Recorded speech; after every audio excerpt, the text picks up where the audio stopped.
Yeah. So good morning, good morning, good morning. Morning, everybody. Zonies. We affectionately call our Monday morning viewers, or in the zone viewers, zonies, Brian. Oh, that's funny. Yeah. Well, in part because they're in the zone, and the other part is it's Monday at 9 o'clock and we're all a little zoned out still. Yeah, I've been awake for 3 days. Yeah. I'm Well, sure. We are super excited for In the Zone this morning. And we actually don't usually do a show on Columbus Day, but Brian has a fundraising gala coming up. And so I thought that it was appropriate that we would have a Columbus Day show because the gala is coming up pretty soon. And so I thought that it was, I can hear myself. We would have a Columbus Day show because I know I go, okay, so I said I could do this and I can still do this. You go right ahead. Well, Action Zone had a really exciting week last week. We did our entrepreneur spotlight with Pirate Fashions, Tiger Lee's Army veteran. It was really cool to see folks come out in their pirate garb, and he shared his journey, which is just a story of determination and grit, and just not allowing anybody to take him out. I wish that we could, just broadcast this story. Maybe next year we'll do it again on Speak Like a Pirate Day. That would be good. Yeah. And then we started our 15th cohort on Saturday. This one is sponsored by Veterans Florida, and our venue host, Foundry Commercial, offered a conference room to have as our classroom, since all of the rooms where our office is and the Entrepreneur Collaborative Center are booked, which is great for Lynn and her team over there in Hillsborough County. I'm a little nasally, so I hope I get through this interview without too many clearing my throats. So Brian Stern, he is the CEO and founder of Project Dynamo. And like I said, we've had Brian booked. We've had you booked for almost a month, I think, on this show, just so that you can, tell everybody about your fundraising gala.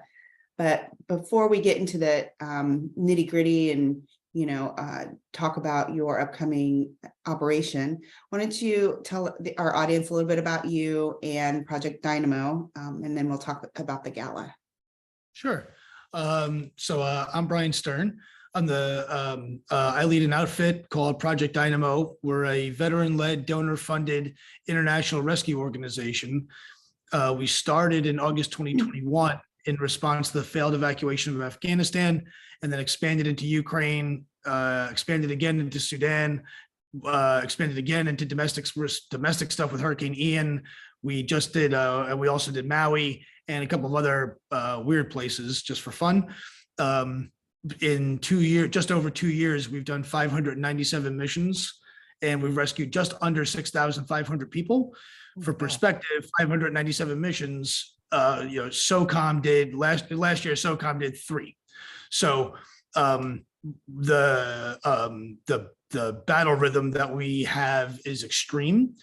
The best way to think about us is we work where the U.S. government is not. That's the best way to think about it. Either because they left, like in Afghanistan, or if they're never going to come, like in Ukraine, we're never going to send a SEAL team to rescue Americans that are being held by Russian intelligence. We're never going to do that. Or until they get there, which is like the natural disaster thing, right? Like Maui and Hurricane Ian and those kinds of things, where we're generally speaking there, in the first hour or two of a situation. And then once those resources show up, then we get out of the way. The only exception to that is we did an operation inside Russia, which has never been done in American or Russian history before, where Americans were being held by Russia inside Russia, not Russian occupied Ukraine, Russia. And sadly, I don't have sanctions to lift, and I don't have prisoners to exchange, and I don't have $6 billion to give. So we had to do it the old fashioned way and just take our people without anyone's help. So we've broken people out of jail. We've done buses, we've done helicopters, we've done boats, I've carried people out on foot. We've done medevacs, all kinds of stuff. We've done 68 American babies under the age of a month old. So if you, and just as another good stat for perspective, if you took every rescue of an American in a denied area that's ever been done by any SEAL team ever since 1962 to present, we've done about double the amount of American citizens in 24 months for perspective. So it's pretty wild. Pretty wild. Yeah, that is incredible. So what is your background that, I guess, I don't want to say qualifies you for doing this, because obviously you're qualified, you're very successful at it, but how did you get to this idea of Project Dynamo?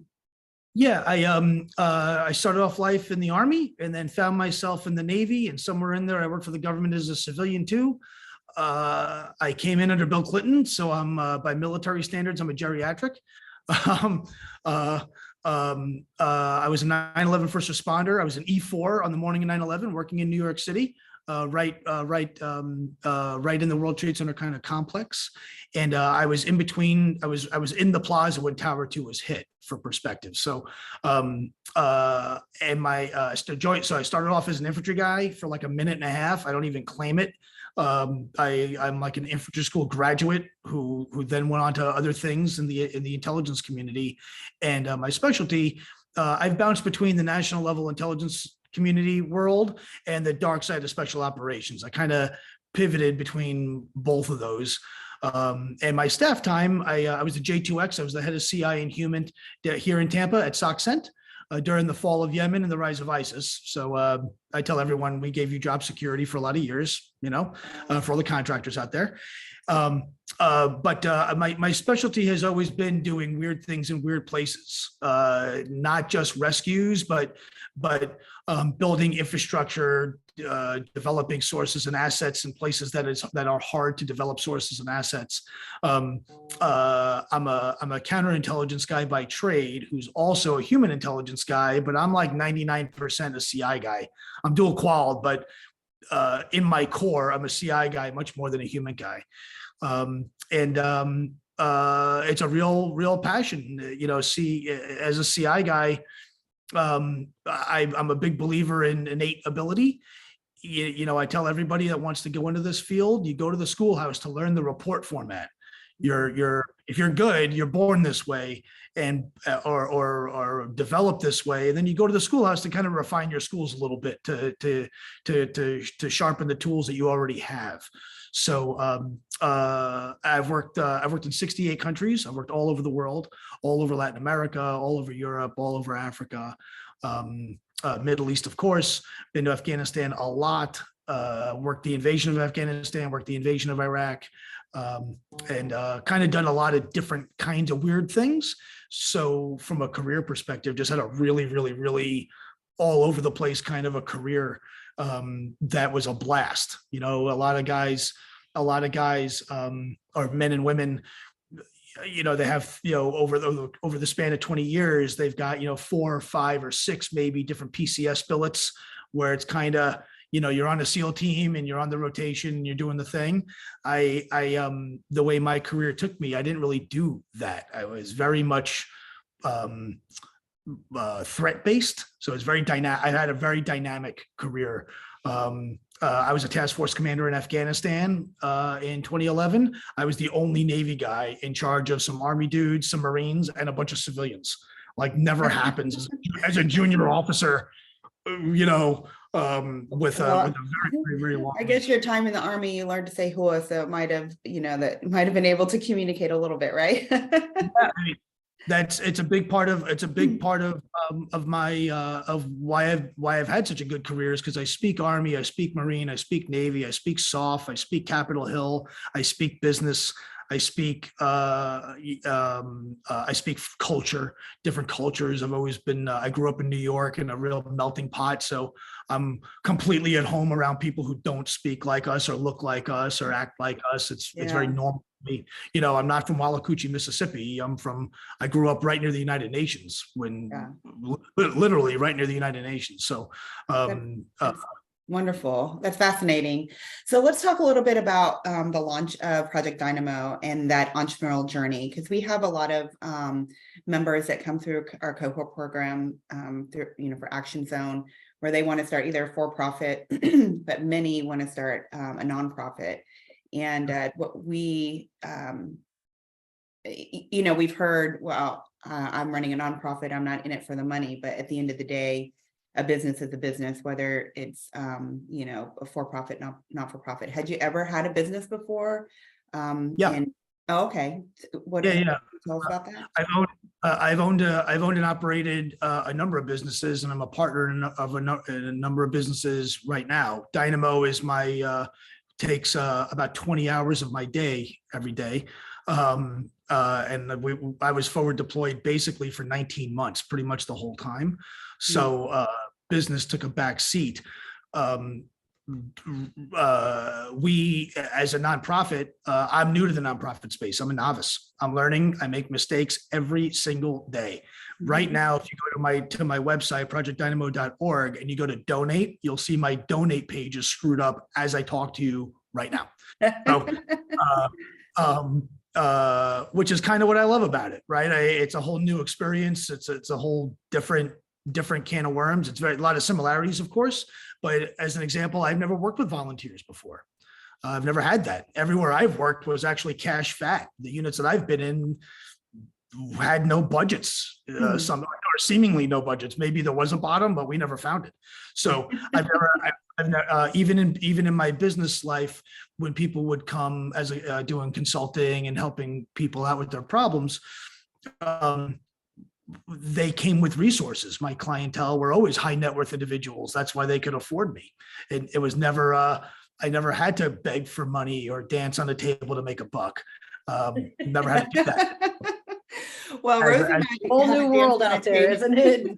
Yeah, we haven't danced on a table to make a buck for Action Zone, but we we know how and would not refuse if required. Yeah, it's a new level of desperation when you have a nonprofit, right? True. And we made, when I started Dynamo, we I say it proudly, sort of, as a just for others coming behind us. We made a number of basic mistakes that could have and should have been avoided. I'll give you a good example. We started in August 2021 in my living room here in Tampa. We're Tampa based. And at the time I was watching the fall of Afghanistan on TV, like many people were. And I was emotional, right? I'm an Afghan vet. I've buried a lot of my friends there. I've buried 79 friends along the way through all of GWAT, not including suicides. So, I was a KCO during Extortion 17. I came home July. Extortion 17 happened in August, and I was working with the families at Philadelphia airport as they came in. So I was watching the fall of Afghanistan, and my heart was crying. And as a CI guy and as a human guy from the dark side, the last gunfight I got into in Afghanistan, it was the Americans and the Canadians shooting at me. I'm amongst the people. They thought I was they and opened up on us. So I'm alive today because of the Afghans, right? So watching it on TV and my phone was erupting like so many other Afghan vets, I felt compelled to do something. The problem was I was literally working on my keynote speech for the 20th anniversary of 9/11, which was just a few weeks later, right? I was literally crying about doing 9/11 stuff, watching this on TV. And as I was doing that, working on my speech, we saw the video of the C-17. It was like breaking news. There was a C-17 Akaya, and Afghans were falling from the landing gear. And it brought me right back to 9/11. That happened. The last time I saw that was on the morning of 9/11, where people were falling 20 meters from me as a better option than where they were at. And I was like, what planet am I on? What planet am I on? 20 years later, the Taliban are back in control. People are jumping to their deaths. This is wrong. So I felt compelled to act. And that was really the beginning of Dynamo. The problem is I told my friends, so I called my friends and I tell them, let's get the band back together. We are good at this. We know how to do weird things in weird places. I've done this all over the world. My crew is really awesome. We know how to do these things. And a lot of people don't. You don't learn how to do this work at Buds or at the Q course or even at the farm. You just don't. It's a very nuanced thing to do, clandestine logistics and clandestine movement of people in a denied area surrounded by bad guys with no help and no support, right? So I told my friends, don't worry, because they were like, you're nuts. And I was like, don't worry, this is going to be like a dude's trip. We'll be back. I got to be back for the 20th anniversary. I'm speaking in New York on 9/11. I got to be back. So no matter what happens, and that decision resulted in not having a business plan, not having a strategy, not setting up, not filing our 501c3 stuff. We created an LLC on LegalZoom very quickly, found a friend of mine with a 501c3 as a pass-through. And I was like, there's no need for us to invest in Dynamo at all. We're going to be back in 3 weeks maximum. I need to be back. This thing will be over. We'll go, we'll help, we'll do what we can do. And it'll be something that we can tell our families when we're old. Never did I think 2.5 years later, I'd still be talking about Dynamo. So those decisions that were made early on, right? And there's a number of decisions like that from a business perspective that were, consistent with the information that we had at the time. But I'm still dealing with some of those decisions, trying to put toothpaste back in the tube and correct a bunch of things and those kinds of things. So, Brian, let me tell you, I'm sorry, Valerie. No, Let me go tell ahead. you, Brian, even if you had had a month or two to prepare for this before you started, you would have still encountered some challenges and made decisions that might not have been the best, because as we said at our cohort this on Saturday, you make the best decisions based on what you know today, and hopefully, and those will change over time. So I think looking at your website, knowing what you've accomplished, you did the right thing. You jumped into action. The rest of it, the paperwork you were talking about that you can be schooled on and you can catch it up. But I'll give you another good example. Our domain, projectdynamo.org, we didn't own for like 5 months. It was probably worth on GoDaddy, 2 cents or $5. By the time we actually bought our domain, we already had a lot of media coverage, and therefore that drove the price up, and we had to pay extra money that we otherwise wouldn't pay for our domain. Right. It's a stupid thing. It's a stupid thing. But I tell you what, it kind of stinks being the CEO of a nonprofit without email that has your nonprofit's name on it. Very frustrating. Very frustrating. Yeah, that's what we try to do in Action Zone, is get people ahead of those types of decisions, so that they don't make some of them not really, it's just naive mistakes because you don't know what you don't know, right? Mhm. I feel for you, because I'm like, oh, why didn't he go through Action Zone? Because we could have helped you with all of that. So let's talk about your fundraising gala that's coming up. November 2nd, Armature Works. It's gonna be a thing. We are we're sold out in some tables, but we have room for sponsors. So we still have room for sponsors. We got a little bit of room left. We're going to be at over 600 people, which is, when we. That's like And Tampa Bay again- Business and Wealth Awards attendees. Yeah. Right. And we picked Armature Works because it's our first event in Tampa. We've never done a fundraiser before. It's our first fundraiser ever. And I've never wanted to do that. I've been trying to turn Dynamo off for 2 years and change. Now I've given up. Our demand signal, every time I get close to like, all right, get back to real life. And I just signed on 2 clients with another business that I have. And now I'm on my way to Israel today to go deal with that problem. Every time I get close to like taking a knee and drinking some water, then some other thing happens where Americans are in trouble. So the gala, we picked the venue so that it's at Armature Works, and Armature is cool because if you have 300 people in the room, it doesn't look empty. I didn't want to do the convention center and then only have, a few people show up and not knowing who would be into it and who would not be into it. The reality is we could probably have 1,000 people if we wanted to. The room only holds 650. So we're going to push that limit to 660. Armature, if you're listening, I'm very sorry. If you're the fire marshal, like, I think you should take a, go look at somebody else that day, because we're going to be pushing those limits as far as maximum capacity. But so yeah, pretty tremendous. A lot of people coming in from all over the place. The former Secretary of Defense is coming. We've got CIA folks. We've got admirals and generals and SEALs and Green Berets and all, and also most importantly, people that we've rescued. And their families. So we have a number of hostages that we broke out of jail from Russian intelligence and Russian captivity. The first victim of American war crimes since World War II is a guy that we broke out of jail. He's coming. The number 2 victim of war crimes since World War II that's alive, that's an American, he's coming.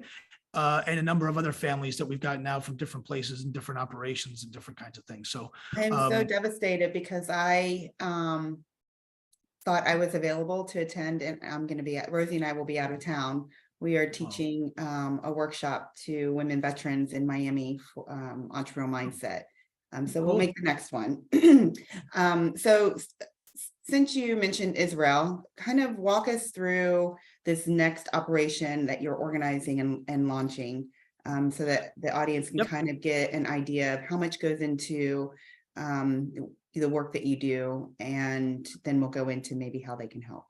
As much as you can without having to kill us afterwards. All right, Brian? One of the things about Dynamo is I lead about 85% or more of the operations myself. So there's lots of veteran groups out there that help and do good work, and God bless them.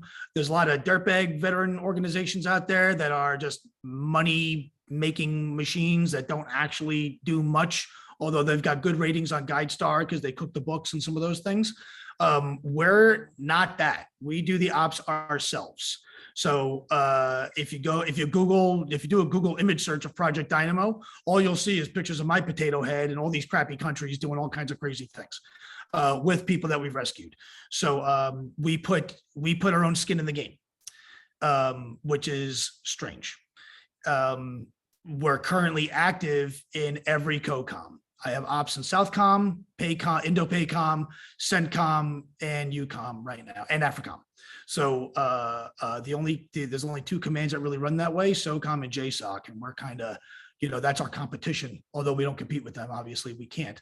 But as far as the operations go, it's significant. And the reason why we go, it's kind of like Cortez. When Cortez came to the New World, the first thing he did was he assembled all of his men on the beach and he burned the ships in front of them. That way they were motivated to succeed and win. We do the same thing. When we travel, when my team deploys, we buy one-way tickets. We don't come home till they come home. And our first plane that we did in Afghanistan, we landed the first plane in Afghanistan under Taliban rule. Legitimately, we got Taliban landing clearance, which nobody was able to get. And more importantly, we got Taliban takeoff clearance, which nobody was able to get. But we were on those aircraft ourselves. We took 117 Americans out in one shot. One of the largest or one of the largest private rescues in history. So when I say that, I bring that all up to say that when we talk about the operations that we do, my crew and I, we are on the streets. We are hands-on. We get shot at, we get blown up. I got blown up twice in Ukraine. I lost the fillings in my teeth and went deaf in my left ear for like a month. They've sent hitmen to kill us, all kinds of stuff. We've had vehicles shot up, all kinds of things. So we are not making phone calls from Florida or coordinating in a chat room. That's not what we do. We're not 911 dispatch, we're dispatch and the firemen, we're both. With respect to Israel, that's called Operation Promised Land. And this is a truly bad situation and a getting worse situation. As we all know, there's a number of American hostages being held by Hamas. These are guys that know how to do hostages. Hamas and Hezbollah are the gold standard, kind of the grandfathers of terrorism as we know it today. They understand media, they understand messaging, They understand leverage. They understand how we think and how we work much better than we understand how they think and how they work. And they understand what they have, to say nothing of the fact we just gave $6 billion to the bad guys, and that's a political thing, and I don't want to go there. But the reality is we have established the market, if you will, no different than any other commodity. We have established the price in the market of an American life in that part of the world the last few weeks. So this is a truly dire situation. They know what they have. They're happy to have Americans. They're the hostages are absolutely in peril, in deep peril. And we need to remember that when Iran has taken hostages previously, this usually becomes a years-long exercise. Years long. Therefore, the name of the game is get them out as soon as possible before they become political. And the longer a hostage is being held, the harder it is to get them out, because the stakes get higher and different things happen, and the Israelis are going to invade Gaza, and who knows what. But so that's one reason why we're going, is to try and help with that problem, which is significant. And the other thing is there's lots of Americans that are in the Palestinian territories that are hiding. The Hamas did not get them all, but there's many of them there. We have dozens and dozens and dozens of people that are registering for evacuation on our website. Many of them are in Gaza. Some of them are in the West Bank, and a lot of them are in between Gaza and the West Bank, which is a shooting gallery. And it's very, very, very, very dangerous, not just because of the Hamas threat, because it is now an open war. It is an open war. We saw this in Ukraine, where 10 miles from the front lines isn't so bad in any direction, but that FIBA, the forward edge of battle area, where the troops are fighting both sides, is extremely dangerous. And the people that pay for this the most are the civilians stuck in the middle. The Hamas bad guys that want to go meet Allah, okay, and the Israeli soldiers that want to go help them meet Allah, okay, no problem. But the old ladies that are stuck in the middle of that, they don't really care about Allah, or they don't want to go to heaven quite yet. They're not trying to do that. They don't want to do that. They don't really want to be involved, but they are stuck in the middle. So Dynamo is deploying, or has deployed, to go and try and get those Americans and British and Canadians and all those folks out. There are American hostages. There have been plenty of Americans that have been killed. Open source is reporting 9 Americans dead. I'll tell you now, it's more than that. They're not disclosing how many hostages Hamas and Hezbollah have. We have some idea, but we're not going to get into that because it's not out yet, and it's complicated stuff. But this is dangerous stuff. This is dangerous, dangerous, dangerous stuff. The Israelis, this is an Israeli 9/11. It is. It needs to be treated as such. And we need to remember, after our 9/11, we went to war for 20 years in response. 20 years. Yeah, I was intel. I was a signatory in the Army, and I have so many questions that I want to ask, but my military intelligence hat knows that I can't ask you, and especially as we're being recorded. Ask away. I answer these questions all the time. Feel free. I can. Yeah. Maybe we'll do a follow-up. Yeah, we'll do a follow-up once you and your teams come home safely with all the Americans you're going to rescue. I think that you are amazing. Project Dynamo is and just doing so many good things for Americans across the globe.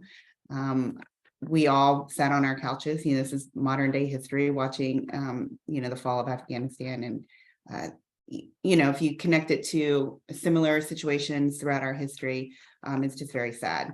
So we appreciate you and Project Dynamo and your entire team. So how can the everyday citizen help you? I mean, I know donations and stuff, and when my company Luminary, when Ukraine kicked off, we sell emergency trauma kits, military tactical gear, and prepper items. We literally 3x'd from February to March because a lot of NGOs were taking donations and buying supplies and sending them over.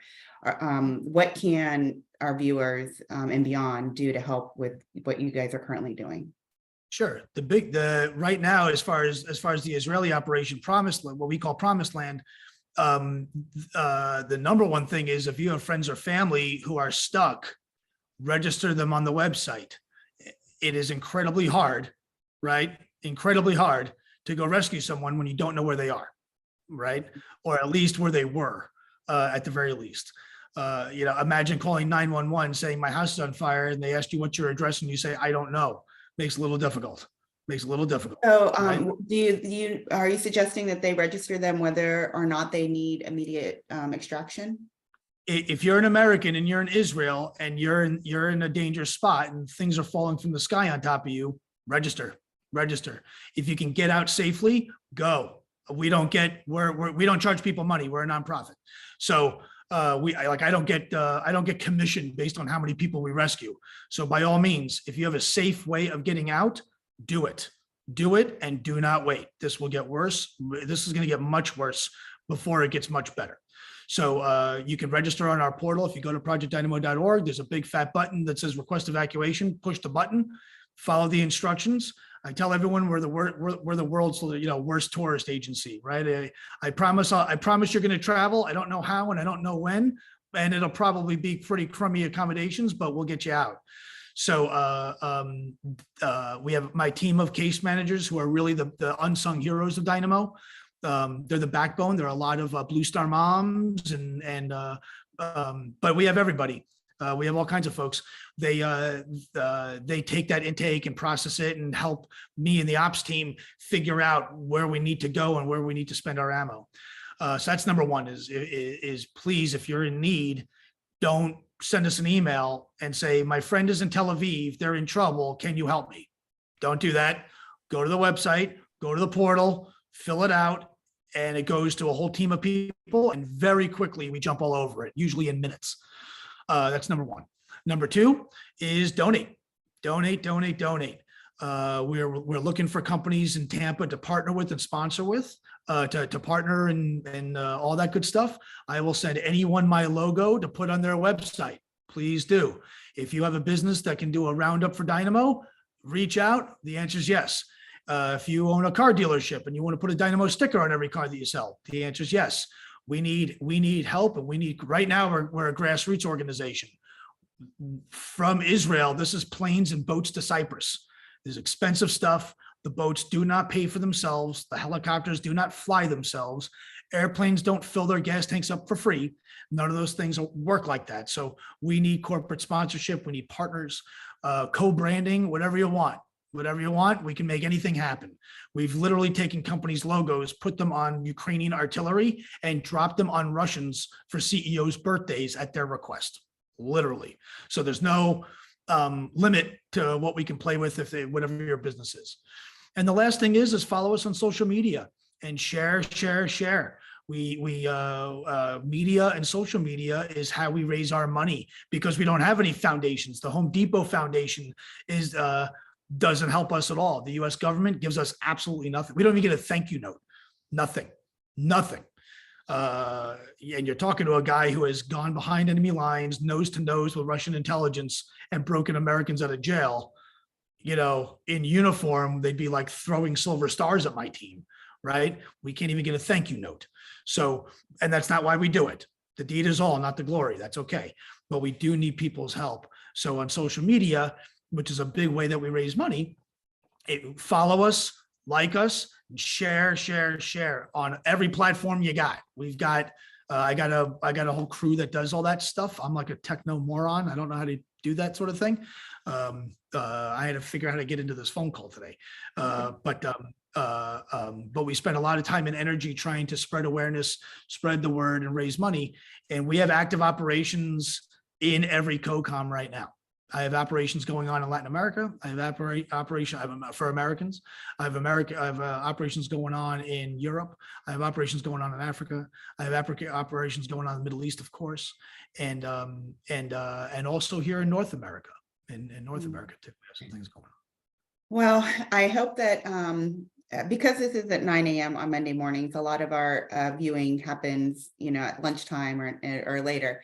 But for everybody that's watching, when you watch this on Action Zone's Facebook page, like, comment, and share, because those three small actions help us broaden our reach, and then we can amplify Brian and Project Dynamo's story. It didn't, I know we kind of breezed through, but I just wanted to acknowledge, you shared your experience with 9/11 and, all the deaths of comrades and friends, and you're still serving. I think that's the grit and the tenacity of veterans. Like, they just don't know how to stop it for the most part, so we appreciate you. We appreciate Project Dynamo. What crazy timing that we decided to have you on today to talk about the gala. We will drop links to Project Dynamo, where folks can donate, where they can register for extractions. And we will also drop links in the chat for the gala that's coming up, since you still have opportunities for people to attend and support. Awesome. Any last words, Rosie? Nope, I got the link to Dynamo already on the chat. I've already put your 3 asks in the chat, and can't wait to have you on again, and you can share the success of this latest mission and the others you have going on. I'm verklempt. I can't keep talking. Yeah. And last note, Brian, if you need any help navigating how to run and operate a nonprofit, Action Zone is here for you. Ask us all the questions, because in 5.5 years, we have had all of the same bumps and bruises and scars and stitches. Yep. I appreciate it. I truly pray for the day where there's no need for Dynamo, where Yeah. I'm hoping I've tried to turn us off. So I hope to not need any more help as a nonprofit. The idea that Americans are being held at risk, and this is now the 4th war that Dynamo has gone to in 19 months. Or 20 months, I should say, and where Americans are being held at risk. And in my career, that was unacceptable. That never happened, ever. And sometimes they don't greenlight things, but we always did something. And the idea that these people all over the place have blue passports that say "We the People" on it, just like my passport does, just like your passport does. And for whatever the policy reasons are, we're not a political organization. I don't really care about any of that stuff. I think it's all kind of silly, to be honest. But the idea that we're, literally, I'm still pulling American citizens out of Afghanistan 2 years later is the wrong answer. It's the wrong answer. It's not a Democrat thing, not a Republican thing. It's an American thing. We don't leave our people behind. It's beaten into us as veterans. In basic training, what happens if you're not with your battle buddy? Your drill sergeant rips your head off, and you do PT and squat thrusts and stuff. It speaks to who we are as a nation, and how far we've gotten away from our own values, that it's acceptable to leave our people behind. The wrong answer. Right now, Hamas has all these American hostages. If I were us, I would communicate to Hamas, you got 24 hours. JSOC has a $100 billion budget. They love to kill people. We're coming. That's teams of dudes want to do nothing. They train really hard, and they're really good at doing this sort of thing. And never before, we used to always say, when I was on the SEAL team, we used to always say the best way to meet a Navy SEAL is hijack a boat. See what happens. Last thing you ever see. Last thing you ever see. Yeah. And for whatever the reasons are, that is not the case today. And we, as the veteran community, should be talking about these things. It's unacceptable. We spent a lot of time. We spent a lot of time dealing, learning how to deal with these issues and learning how to do these things. And now we're not. That's wrong. Well, I think that that's an amazing note to end the show on. We will not leave Americans behind. And thank you, Brian, Project Dynamo, for allowing us at Action Zone share your story this morning. Awesome. Thanks for having me. Appreciate it. All right. God Take bless care. you. Good luck. Travel safe. Okay.